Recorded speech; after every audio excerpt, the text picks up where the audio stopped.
Bueno, es un tema largo, así que voy a tratar de que se entienda.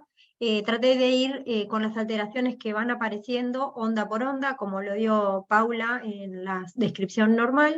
La primera onda que aparece es la onda P, que corresponde a la actividad auricular, y el agrandamiento de la onda P se va a ver como una onda P de mayor amplitud, mayor a 2,5 milivoltios, que esto se ve en cara inferior de 2, de 3 y ABF, o sea, mayor de 2,5 milímetros de voltaje.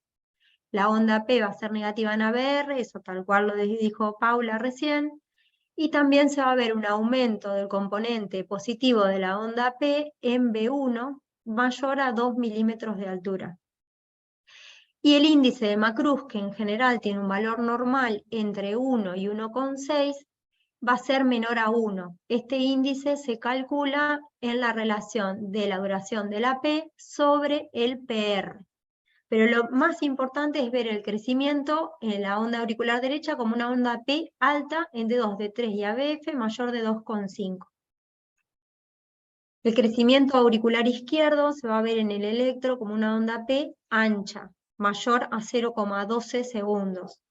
El índice de Macruz, como le habíamos dicho antes, que es la relación entre la P y el segmento PR mayor a 1,6, y esta diferencia que hablaba Paula, la diferencia en las dos cúspides de las ondas M, de la onda P de doble cima, con una diferencia entre las dos cúspides mayor a 0,03 segundos.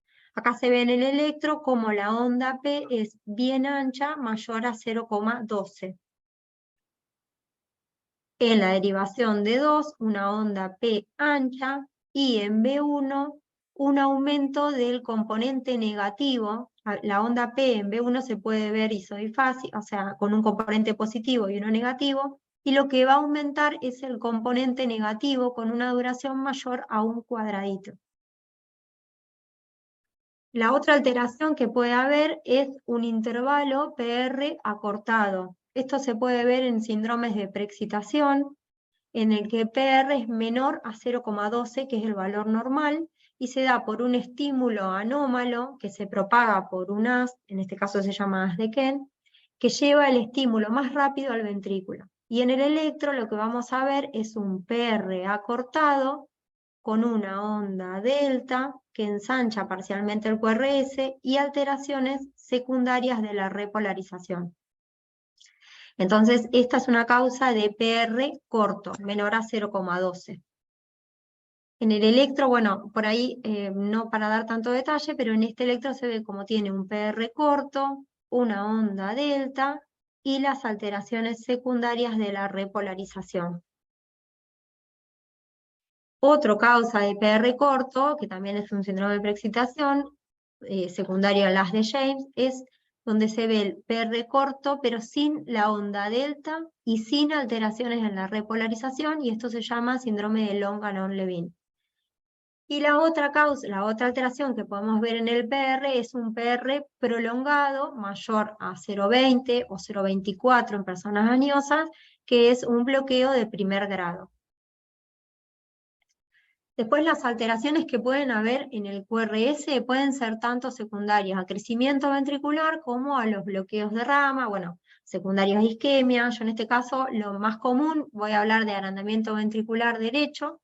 Acá lo que hay que pensar es que los vectores derechos, los vectores del ventrículo derecho van a estar aumentados, y estos, en las precordiales derechas, en B1, en B3R, se van a traducir en ondas R de más amplitud.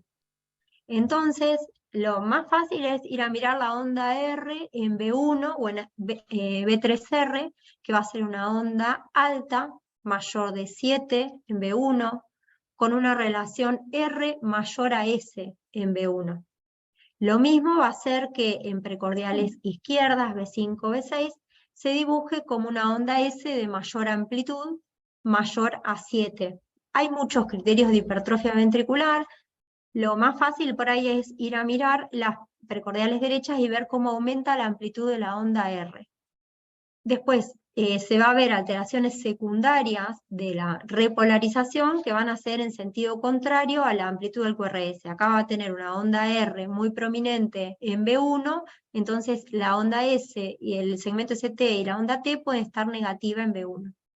Y en el plano frontal se va a ver cómo el eje puede estar desviado a la derecha y va a tener una onda R tardía en ABR mayor a 5 milímetros. Este es un electro donde lo primero que podemos ver si sacamos el eje es que el eje está desviado a la derecha. Tiene una onda R alta en ABR mayor a 5 milímetros, después se ve una onda R mayor a 7 milímetros en B1, o predominantemente más R que S, y una S más profunda en B6. El agrandamiento ventricular izquierdo se va a ver, acá van a aumentar el voltaje de los complejos a nivel de B5 y B6, porque los vectores van a ser mayores en ese nivel, entonces van a registrar una onda R alta en B5 y B6. Si el corazón es horizontal, como decía Paula recién, se va a dibujar una onda R alta en ABL, mayor a 11 milímetros. Y si está en posición vertical, una onda R alta en ABF mayor a 20 milímetros. Esto también hay muchos criterios de hipertrofia, pero lo que hay que pensar es que las ondas R van a estar aumentadas en B5 y B6, en D1, que es siempre similar a B5 y B6, y bueno, y en ABL o en ABF va a variar según cómo sea la posición del corazón. Y igual que en la hipertrofia ventricular derecha, va a haber alteraciones secundarias de la repolarización, que pueden ser, por ejemplo, el INFRS-T con las T negativas, que son T asimétricas secundarias. Los más conocidos son el índice de Sokolov, que es la suma de S de B1 más la R de B5 o B6 mayor a 35, el de Cornell, que es S en B3, más R de ABL, mayor a 28 en hombres, 20 en mujeres, y como dijimos anteriormente, R de ABL alta, esto si el corazón está horizontal, o la R de B5 o B6. Acá para poner un ejemplo, lo que vamos a ver es el eje que va a estar desviado a la izquierda, porque ABF es negativo, con una onda R alta en ABL, y vamos a mirar las precordiales izquierdas en B5, B6, donde se ven ondas R alta, con la alteración secundaria de la repolarización, y podemos calcular, si quieren, el índice de Sokolov, que por ahí es el más común, que sería la S de B1 más la R de B5 más, o B6, la que sea más alta, mayor de 35. Entonces, sumando esto, acá tiene como 15, acá tiene 20, 30, más de 35, fácil para calcular la hipertrofia ventricular. Pero se pueden ver todos los hallazgos, la desviación del eje, la alteración de la repolarización, las ondas R alta en B5, B6 y las S en B1. Las otras alteraciones que podemos ver en el electro son los trastornos de conducción. En la población sana, el 9% de los pacientes tienen trastornos de conducción. El más común es el hemibloqueo anterior izquierdo, después el bloqueo de rama derecha en el 30%. Bueno, en nuestro contexto, la suma de bloqueo de rama derecha, el hemibloqueo anterior, que es bastante frecuente en la enfermedad de Chagas, y menos frecuentemente el bloqueo de rama izquierda, porque ese ya se asocia a más patología. En el bloqueo de rama izquierda cambia la despolarización. Yo no llegué a ver si Paula habló de vectores de despolarización, pero cambian los vectores de despolarización porque el estímulo llega por la rama sana. Hay que pensar que el estímulo llega por la rama derecha y esa es la encargada de despolarizar todo, llevarle el impulso a todo el ventrículo. Entonces el primer vector septal se va a perder, eso lo que lleva a la pérdida de la Q en precordiales izquierdas. No quiero ser muy específica en esto, pero bueno, como que todos los vectores van a nacer del ventrículo derecho y van a ir al ventrículo izquierdo. Esto lleva a un ensanchamiento del QRS mayor a 0,12, la pérdida de Q en precordiales izquierdas, QRS anchos y positivos en precordiales izquierdas, desviación del eje a la izquierda y cambios secundarios en la repolarización. Lo más fácil para ver un bloqueo de rama izquierda es tratar de mirar siempre B1 y B6, lo mismo para el bloqueo de rama derecha. Como los vectores van a ir hacia la izquierda, en las precordiales que sean izquierdas, como B5, B6, se van a dibujar positivos.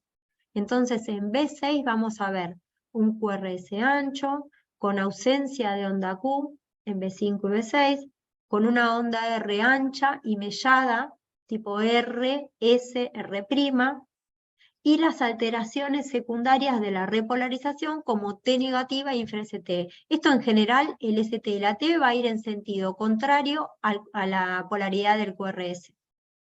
Y en B1, como los vectores se alejan de las precordiales derechas, se va a dibujar predominantemente negativa, en forma de R y S.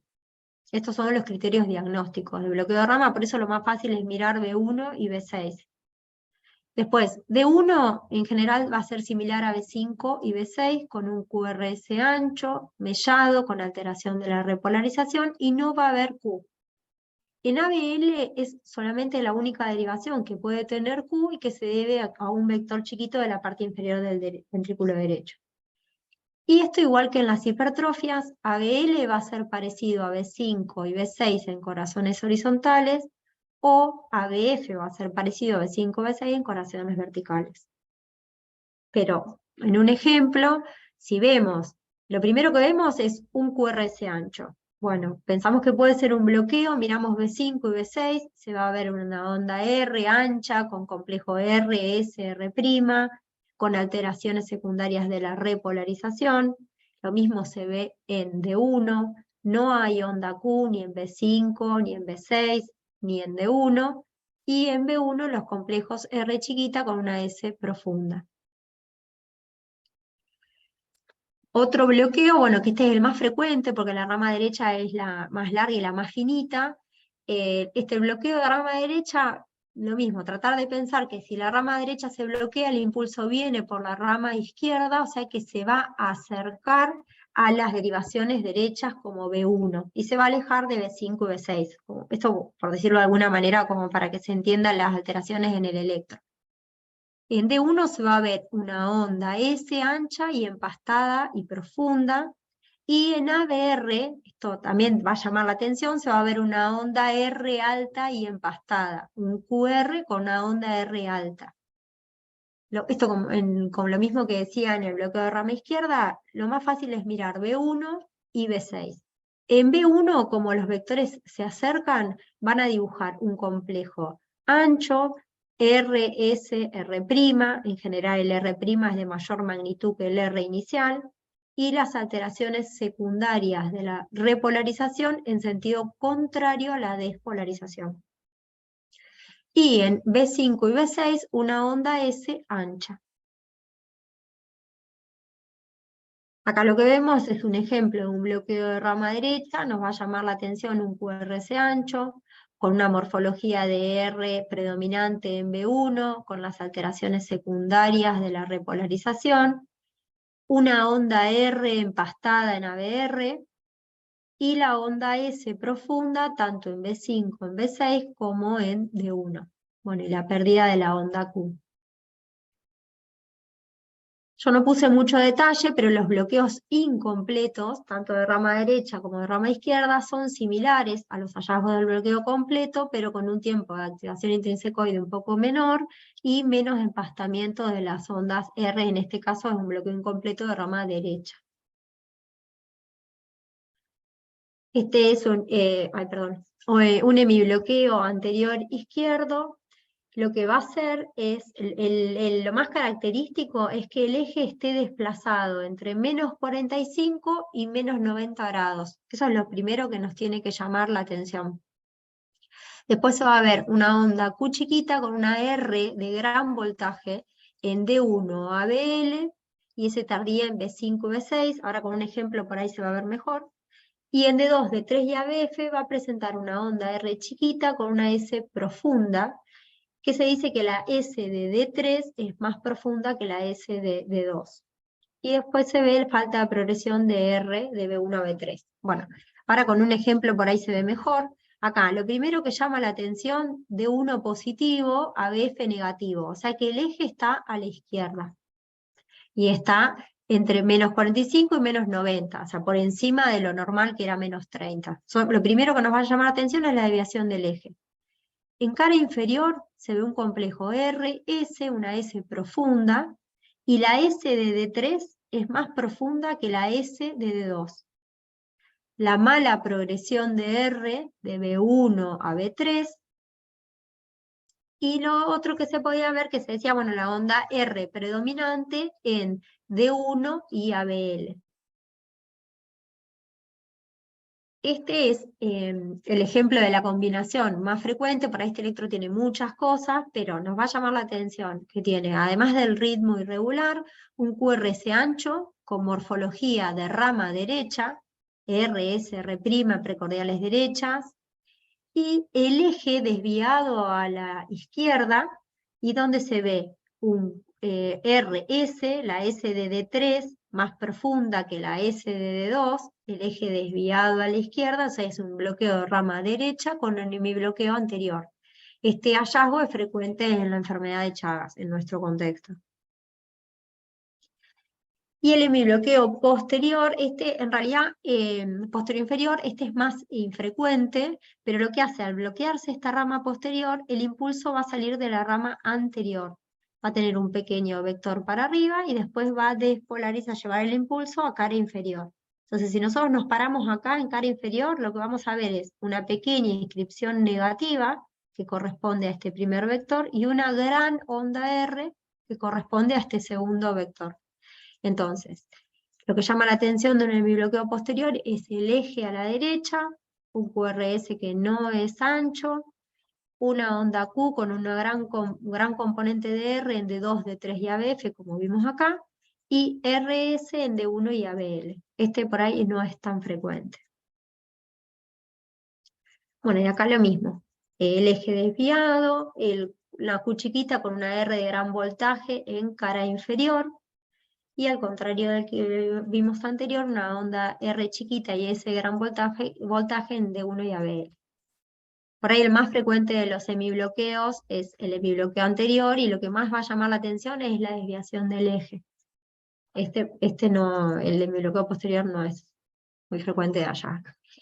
Y después, bueno, siguiendo con las ondas y los segmentos, lo que puede haber, esto lo hice bastante general porque hay una clase de cardiopatía isquémica, pero bueno, hay que reconocer las alteraciones en el STT, las que pueden dar a causa de un infarto transmural. Esto brevemente, las causas, los cambios que se ven en el electro en una fase hiperaguda. Los primeros cambios que se van a ver en una isquemia transmural es la onda T bien amplia, aumentada de amplitud y bien picuda. Después, en una fase aguda, ya hay una elevación del segmento ST. Esto para saber, el segmento ST suele ser isoifásico, no suele tener supra ni infra desnivel normalmente, y se va a medir. Este es el punto J, donde termina el QRS. A un cuadradito de distancia del punto J se mide el segmento ST. Y se compara contra el TP previo o el PR previo. En este caso justo vemos el PR, lo vamos a comparar acá, y vemos que hay un supradesnivel bien convexo, bien marcado. Esto se ve en la fase aguda de la isquemia. Después, en la fase subaguda ya empieza a negativizarse la onda T, mientras que persiste el supra-ST, se empieza a negativizar la onda T y pueden aparecer ondas Q. Y en la fase crónica ya se ve la secuela, que es el QR o el QS, depende de la extensión. Las ondas T negativas y simétricas y el ST que tiende a normalizar.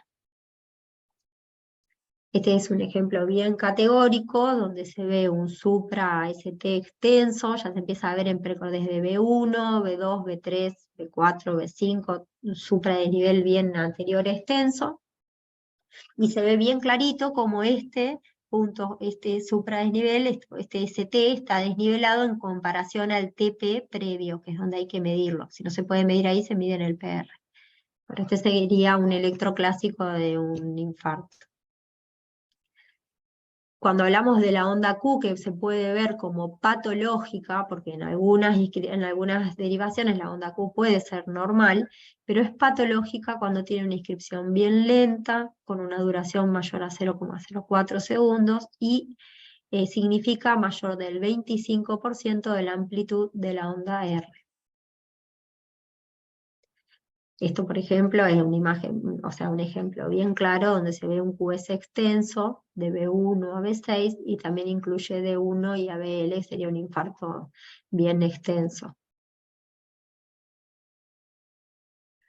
Otras alteraciones que se pueden ver en el segmento ST-T es, bueno, estas ya las vimos, que es la isquemia.